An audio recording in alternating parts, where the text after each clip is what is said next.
Kita mulai. Assalamualaikum warahmatullahi wabarakatuh.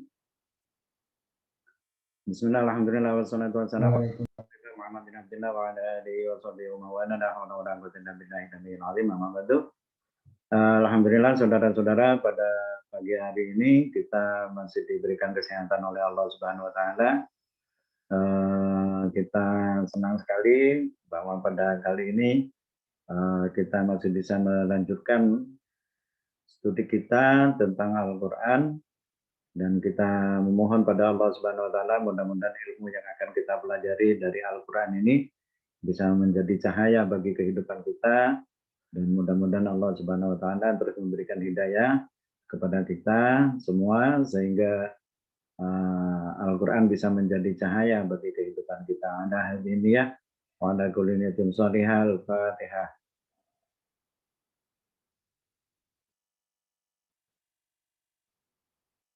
Surah Al-Musakin, surah Al-Ladzina an'amta 'alaihim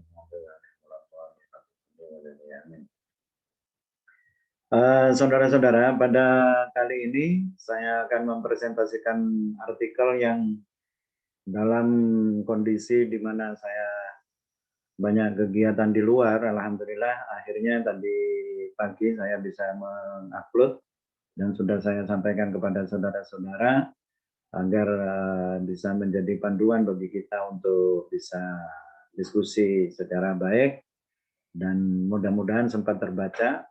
Sekalipun di laporan jurnal tidak semua mengupload, mendownload maksud saya. Jadi saya minta di-download, karena kalau tidak di-download nanti di jejak digitalnya itu terlihat kalau itu masih belum di-download. Jadi saya minta di-download. Dibaca atau enggak itu sangat tergantung kepada keinginan saudara untuk membaca. Pada pertemuan Zoom yang pertama ini, saya ingin menjelaskan tentang bagaimana cara saudara mengerjakan artikel, dan yang sudah saya buat, yaitu saya bukan menyuruh membuat artikel kepada saudara-saudara, tetapi saya juga membuat, dan artikel itu baru saya buat, bukan sudah lama, tetapi itu baru saya buat.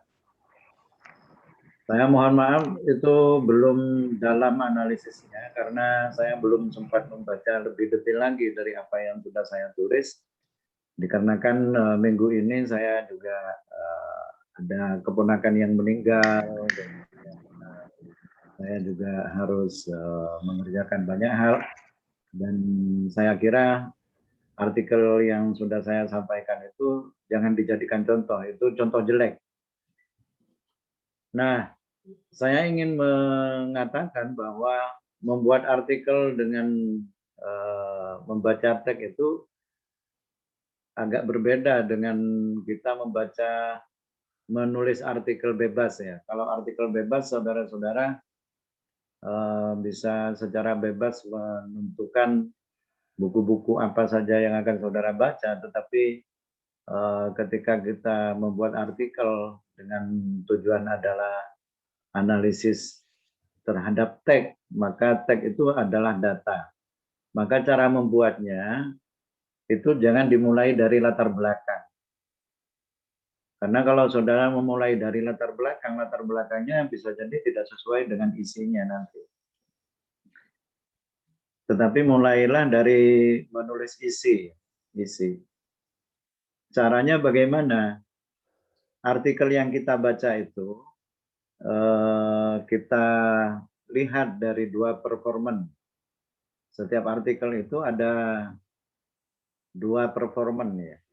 Ada performan luar dan ada performan dalam. Saya tunjukkan saja. Artikel yang kita baca itu adalah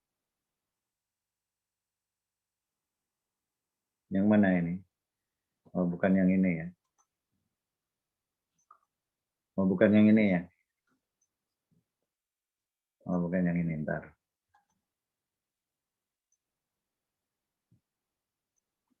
Artikelnya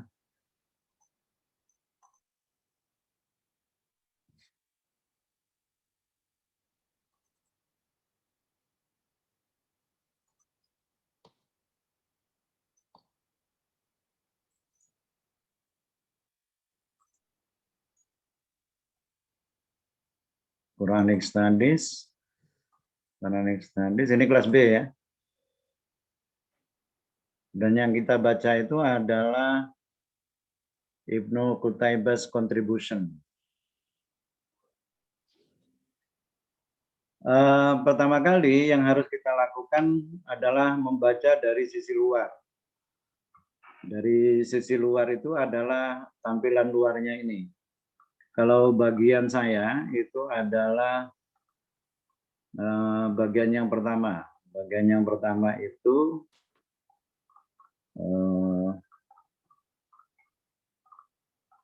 nah yang ini, chapter 1, introduction. Introduction.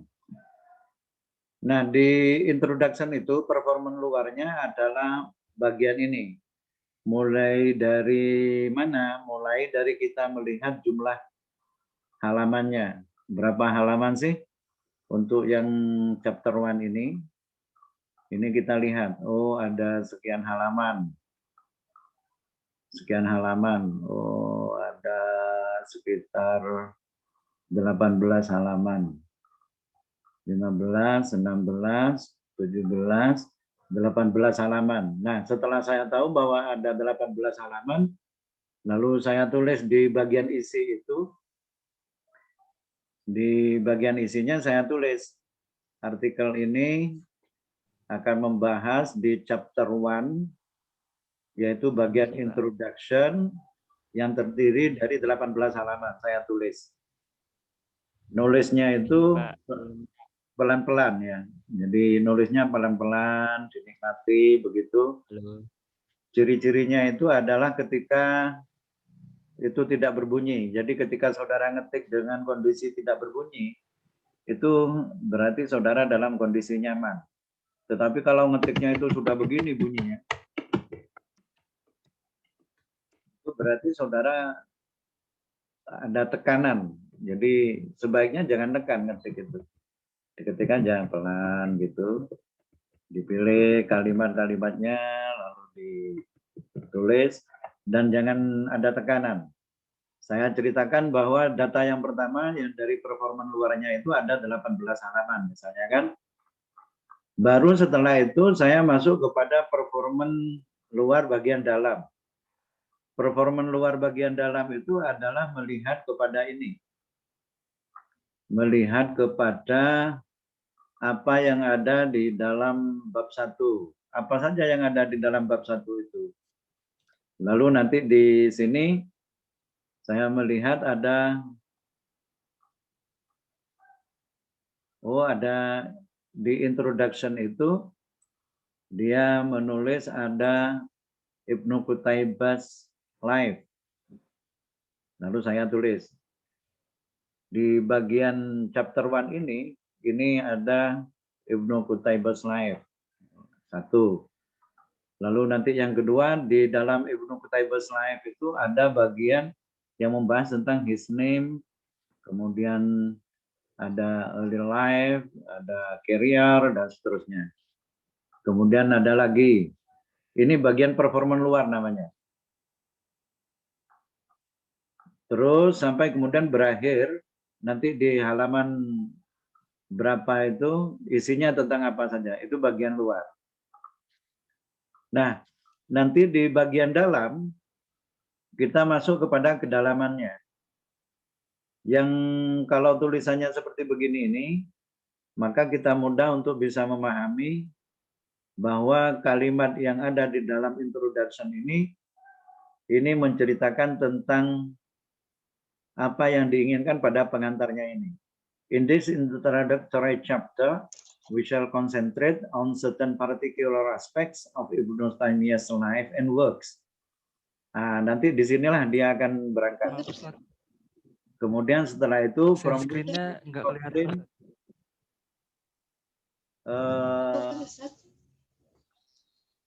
Halo. Share screen-nya belum kelihatan, Ustadz. Masih kelihatan folder. Kenapa? Share screen-nya belum kelihatan, masih kelihatan foldernya. Oh, kelihatan folder. Hanya di tampilan luar. Iya, Ustadz. Sekarang sudah? Sudah. Sampun. Nah, untuk pertama itu tadi, kemudian nanti di bagian luarnya ini kita akan melihat ada pengantar ya dari penulis. Pengantar dari penulis ini akan memberikan gambaran kepada kita apa yang akan dia tulis di bagian introduction. Dia katakan, in this introductory chapter, we shall concentrate on certain particular aspect of Ibnu Qutaybah's life and works. Dia yang akan diceritakan di bagian introduction itu adalah bagian ini. Nah, nanti ini menjadi panduan bagi kita yang berikutnya. Nah, di Ibnu Qutaybah's life, itu kita masuk kepada kedalaman. Artikel itu atau karya apapun itu pilihannya hanya dua. Yang pertama adalah dia menggunakan deduktif atau yang kedua dia menggunakan induktif. Nah, kebanyakan para penulis itu biasanya dia akan meletakkan pokok pikirannya itu pada paragraf pertama, pada kalimat pertama. Jadi perhatikan itu pada kalimat pertama di paragraf pertama. Jadi kita lihat ini, itu kecenderungannya. Bisa jadi nanti ada yang menggunakan sistem induktif. Dia menjelaskan lebih dulu, baru nanti dia ambil kesimpulan. Kalau di sini, ini nampak sekali bahwa paragraf pertama inilah inti dari apa yang dia katakan tentang Ibnu Qutaybah's life. Dia katakan, first of all, we shall draw attention to the previous work written on Ibnu Qutaybah. Nah, dia berarti apa? Berarti di dalam pembahasan tentang Ibnu Qutaybah's life itu, penulis ingin menunjukkan bahwa dia memberikan atensi terhadap beberapa karya yang sebelumnya yang menulis tentang Ibnu Qutaybah. Nah, kalimat-kalimat yang seterusnya ini akan memberikan penjelasan tentang ini. Seperti misalnya, in fact, there are some general books about him, such as Ibnu Qutaybah by Ishaq Musa al-Husaini, which deal with his life and works in general. Kemudian Ibnu Qutaybah by Muhammad Zahirul Salam. Ini memberikan penjelasan terhadap kalimat ini. Ini adalah penjelasan tentang kata kuncinya previous work written, begitu. Di dalam setiap kalimat itu pasti ada kata kunci. Dan kata kuncinya itu yang harus kita pegang. Ini caranya kita bisa membaca sebuah teks dengan baik, begitu ya. Itu caranya. Nah, pada bagian berikutnya, dia masuk kepada nama ya. Nama, lineage, kemudian early life, and career. Di bagian ini kita lihat kembali, di paragraf pertamanya dia katakan begini. Most of the references concerning Ibnu Qutaybah indicate that his name is Abu Muhammad Abdullah bin Muslim bin Qutaybah ad-Dinawari. Nah, kalimat ini adalah kalimat inti dari apa yang dia ingin katakan tentang his name. Jadi begitu caranya orang membuat artikel yang baik itu. Jangan kemudian membicara di sini subjudulnya adalah his name, tetapi yang dibicarakan adalah hal yang lain. Dan perhatikan di sini ini, dia mengatakan most of the references. Most of the references artinya dia merujuk kepada buku-buku yang sebelumnya. Sebagaimana yang dia katakan, we shall draw attention to the previous works written on Ibnu Qutaybah. Artinya dia memberikan atensi terhadap karya-karya yang sebelumnya yang membahas tentang Ibnu Qutaybah. Dan it is right, dia itu betul. Kemudian dia katakan most of the references. Nah, sehingga nama yang dia sebutkan di sini ini dia berbasis kepada karya-karya yang sebelumnya, karya orang-orang yang sebelumnya, begitu ya. Begitu cara membaca. Paragraf demi paragraf, halaman demi halaman itu sampai baca dan kemudian sampai catat. Apa yang sampean pahami dari apa yang sampean baca itu namanya data. Itu namanya data. Apabila kemudian sampean ingin menampilkan datanya itu, maka sampean tampilkan datanya agar orang memahami bahwa data sampean itu memang betul. Kalau sampean mau snapshot, ya di snapshot. Dimasukkan di dalam datanya, dan kalau kemudian sampean ingin hanya mengambil beberapa kalimat yang ada di dalam paragraf itu, ya sampean ambil beberapa paragraf, kemudian sampean masuk kepada body. Nah, apa yang sampean tulis itu namanya body. Itu namanya body. Kemudian rujukannya nanti rujukannya itu menjadi bahan bagi orang yang akan membaca bahwa sampean itu tidak berbasis kepada asumsi. Menulis berbasis kepada asumsi itu sesungguhnya sangat tidak baik. Mas Hairul, saya sangat terganggu dengan pekerjaan sampean, Mas Hairul. Sampean tidak pakai video, tidak ada masalah nih. Dimatikan aja videonya, enggak apa-apa, agar saya tidak terganggu dengan sampean sambil mengerjakan, tetapi sambil mendengarkan apa yang saya katakan. Silakan dimatikan saja videonya agar saya tidak lihat bahwa sampean sambil bekerja ya.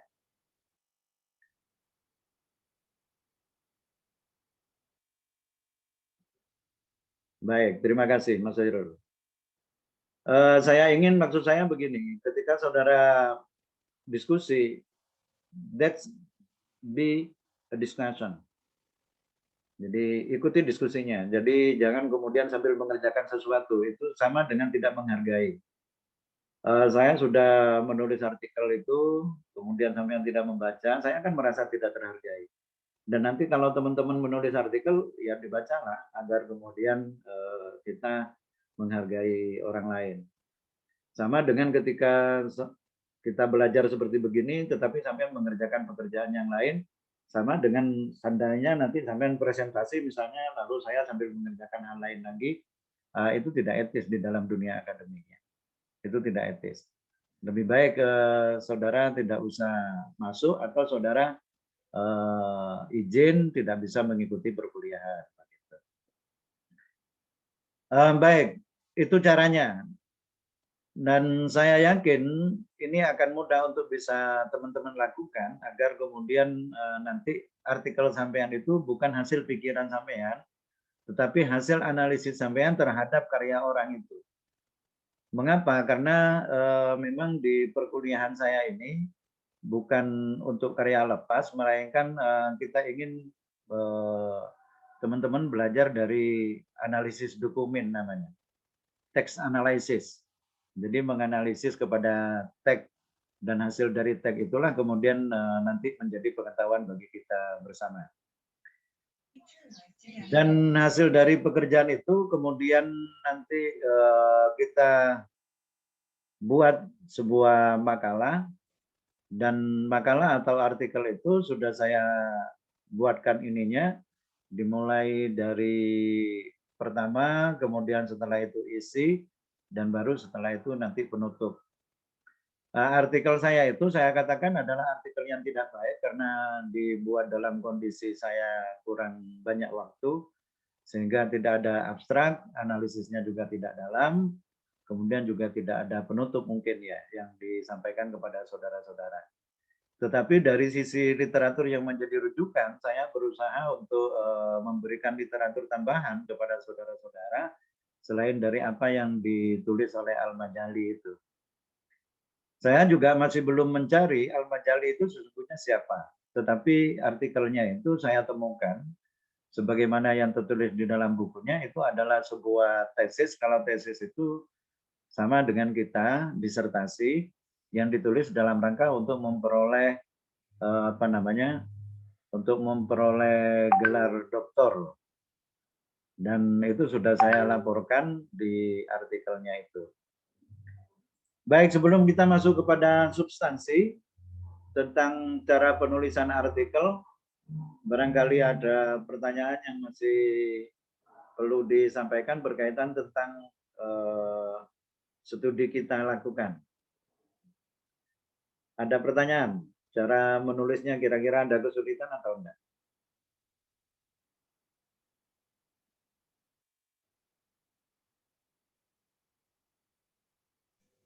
Saya Ustaz. Ya, silakan. Nggih. kemarin kan kita bikin artikel juga, terus nanti itu pembahasannya apakah pakai sistem kayak pakai pendahuluan atau nanti di bawahnya pembahasan itu harus dipecah atau pakai poin pembahasan nanti ada poin lagi di bawahnya seperti itu.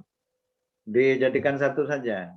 Itu disebut dengan integrated analysis. Jadi langsung antara data dengan analisisnya itu dijadikan satu. Ikuti saja yang seperti saya sarankan. Karena saya berharap nanti dari hasil pekerjaan kita itu bisa diterbitkan kalau memang karyanya bagus. Kalau bagus, nanti saya biayai untuk kita terbitkan bersama. Artikel sampean masuk di situ, saya carikan ISN, lalu nanti saya yang biayai sekitar 1.500.000 lah, insya Allah itu murah itu. Setidaknya nanti menjadi e-book yang bisa kita baca-baca kembali. Yang lain, silahkan. Berkaitan dengan artikel dulu, artikelnya dulu.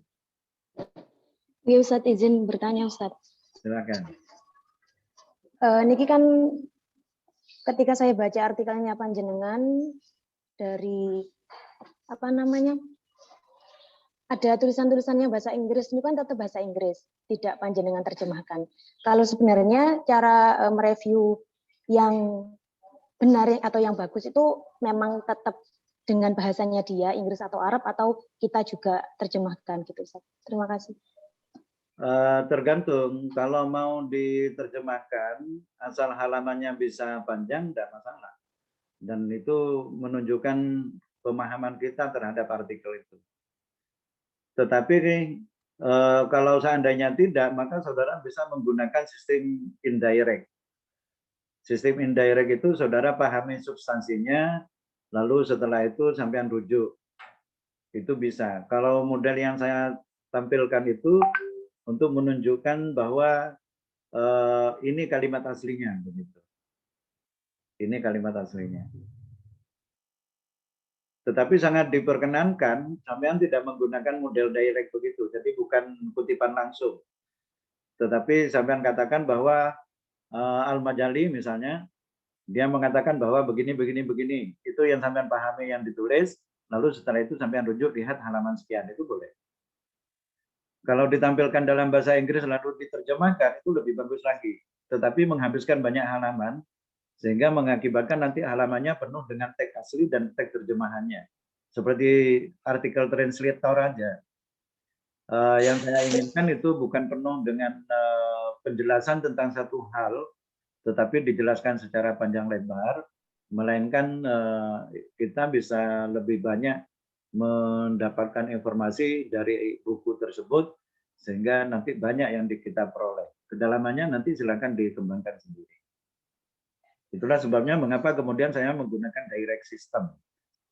Jadi saya kutip secara langsung, kemudian setelah itu saya tampilkan hasil analisisnya juga bukan pikiran saya, tetapi saya rujukkan kepada beberapa buku yang membandingkan. Nah, bagaimana cara membandingkannya itulah yang kemudian kita lihat gitu.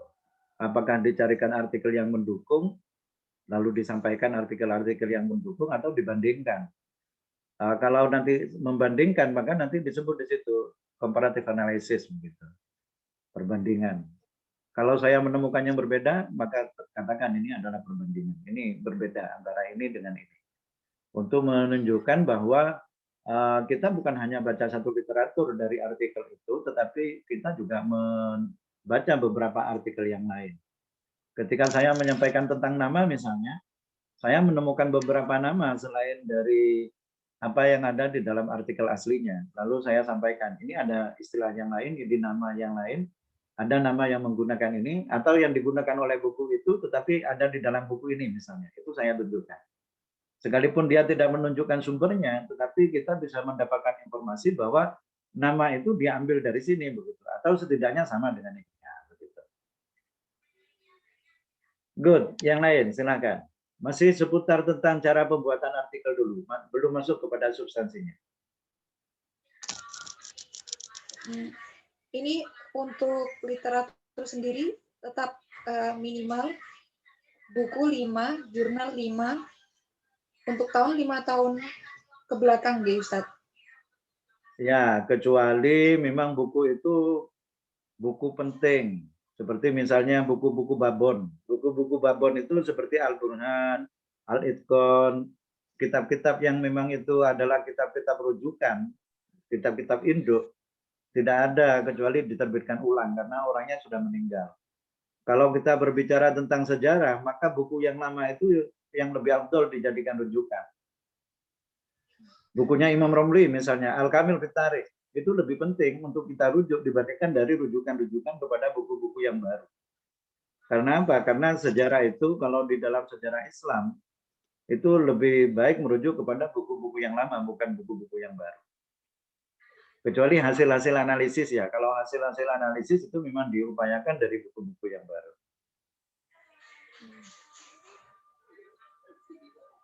Dan saya sarankan jangan menggunakan bukunya orang Indonesia ya.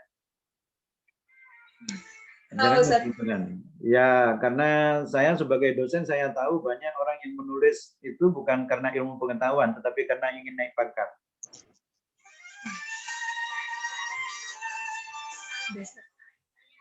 Baik.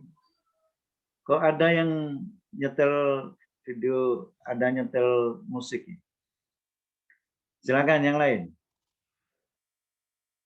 Masih berkaitan dengan artikel dulu. Saya boleh nanya lagi, Ustaz? Ya, silakan. Waktu saya baca ini ada itu, Ustaz. Jadi saya beberapa kali menemukan di jurnal ataupun di artikel ini juga ada di dalam daftar footnote-nya itu menjelaskan tentang kayak pengertian dan seterusnya itu. Kayak misalkan di nomor yang di footnote nomor 22 ini kan dia salah satu konsep tentang ini, misalnya dia menjelaskan tentang ada konsep gitu. Jadi kayak gitu berarti boleh aja, Ustaz, atau ada cara tertentu harus pakai kayak gitu gitu. Jadi keuntungannya orang menggunakan sistem tulisan footnote itu atau menggunakan endnote, bukan innote ya. Dia bisa memberikan penjelasan agar tidak mengganggu kepada body tag-nya. Sesuatu yang ingin tidak dibuat mengganggu terhadap body tag, karena kalau dimasukkan kepada body tag nanti kemudian dia mengganggu kepada isinya, itu dijelaskan di dalam footnote. Dan apa yang dijelaskan di dalam footnote itu dianggap penting dan itu perlu diketahui oleh para pembaca, sehingga dengan demikian maka secara substantif teks bodinya tidak terganggu. Kalau misalnya saya sedang berbicara tentang hasil analisisnya kepada ini, lalu nanti saya memberikan definisi di dalamnya, maka nanti ada kalimat yang hilang. Karena apa? Karena orang menulis artikel itu dia tidak boleh terpisah. Di dalam satu paragraf itu hanya boleh ada satu main idea, kemudian kalimat-kalimat yang berikutnya itu dia menjelaskan kepada main idea yang tadi itu. Nah, kalau kemudian nanti keluar dari main idea, tapi itu dianggap penting, maka ditulislah di dalam footnote untuk diberikan penjelasan. Begitu, Mas Hairul. Terima kasih, Ustaz. Baik, silakan yang lain. Fasih. Fasih, silakan sih. Fasih ini baru kuliah ya? Saya kira sudah master, Fasih. Belum, Ustaz. Belum, ya. Apa namanya itu? Untuk kiranya membuat artikel yang baik itu memakai metode induktif atau deduktif, Ustaz. Soalnya kan sama saja. dulu sering diingat. Oh, sama saja ya. Sama saja. Dulu sering diingatkan. Oh, sama saja. Dulu saya pernah sering diingatkan oleh dosen saya itu, bahwasanya kalau pakai deduktif sudah umum lah istilahnya. Jadi kiranya lebih baik pakai yang metode induktif seperti itu. Bergantung kepada kita aja kalau ingin segera menyampaikan apa. Tetapi rata-rata penulis karya ilmiah itu biasanya yang inti itu justru di depan. Oh, di depan. Ya, karena dia ingin segera menyampaikan apa yang ingin dikatakan kepada para pembacanya. Dan menulis karya ilmiah itu jangan seperti menulis sastra ya. Jangan menggunakan bahasa yang flamboyan, yang apa namanya, yang kemana-mana dulu baru nanti disampaikan. Dan hal-hal yang melingkupi itu tidak perlu dimasukkan di dalam kalimat-kalimat yang ada di dalam body tag. Body tag-nya jangan terganggu oleh kalimat-kalimat yang kira-kira itu menggunakan bahasa-bahasa bias. Karena kalau menggunakan bahasa bias, makna yang diinginkan itu jelaskan saja di dalam footnote-nya. Apa yang saya masukkan dengan kalimat ini berbeda dengan terminologi yang biasa digunakan di A begitu. Itu dijelaskan di dalam footnote-nya. Kalau akan mengakibatkan kesalahpahaman. Seperti misalnya ketika kita menggunakan sebuah terminologi, tetapi term itu ternyata memiliki makna yang ganda, agar tidak salah di dalam memaknai term itu, maka kita jelaskan di dalam footnote-nya. Term yang saya masukkan di sini, istilah ini saya mengambil dari ini, maknanya adalah ini, bukan yang sama dengan ini. Saya tidak menggunakan kalimat ini dengan apa yang dimasukkan oleh ini di dalam buku ini ya, begitu itu dijelaskan di dalam footnote. Jadi kebanyakan orang masih menggunakan sistem di kalimat pertama, paragraf pertama, itu segera tersampaikan pokok-pokok pikiran utamanya, agar kemudian nanti para pembaca itu bisa mengacu kepada pokok pikiran itu. Baik, terima kasih. Silahkan yang lain. Masih? Masih? Sampun. Sampun. Syukron. Silakan yang lain. Muzaki. Ada yang perlu didiskusikan, Zaki?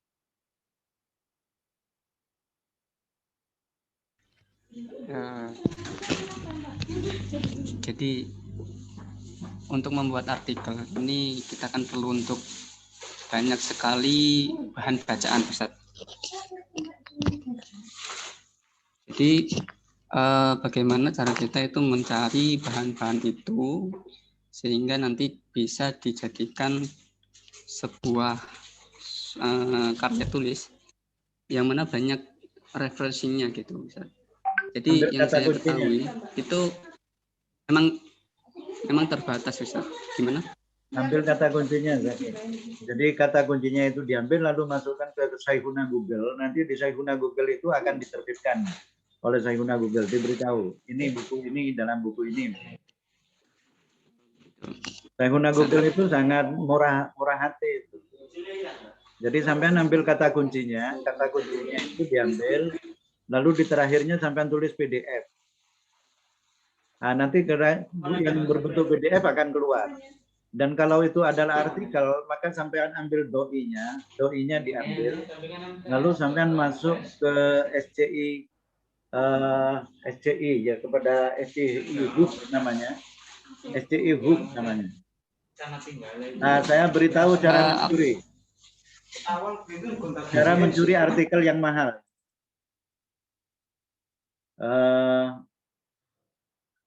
Sampean masuk ke sini nih. Kalau ingin mendapatkan artikel gratis.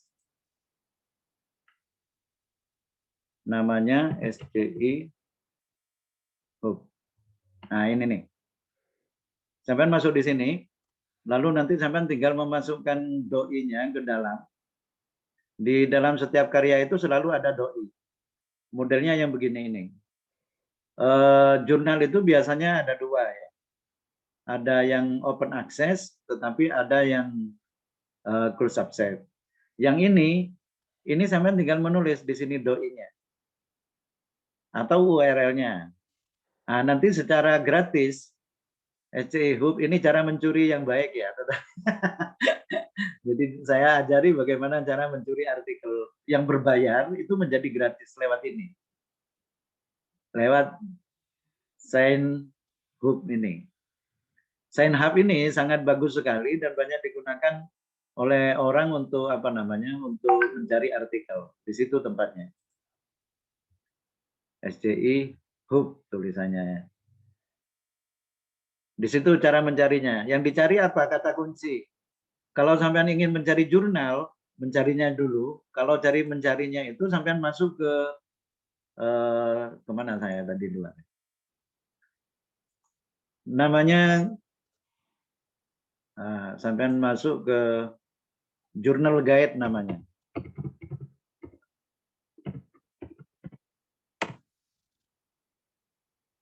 Nah, di Journal Guide ini, sampean bisa mencari apa saja, atau yang ini. Nah, di sini ini sampean tulis kata kuncinya. Misalnya di sini sampean ingin mencari skrip. Nah, ditulis skrip, tetapi jangan satu kata. Lalu sampean tulis Al-Quranic script misalnya, Quranic script. Lalu sampean enter, search.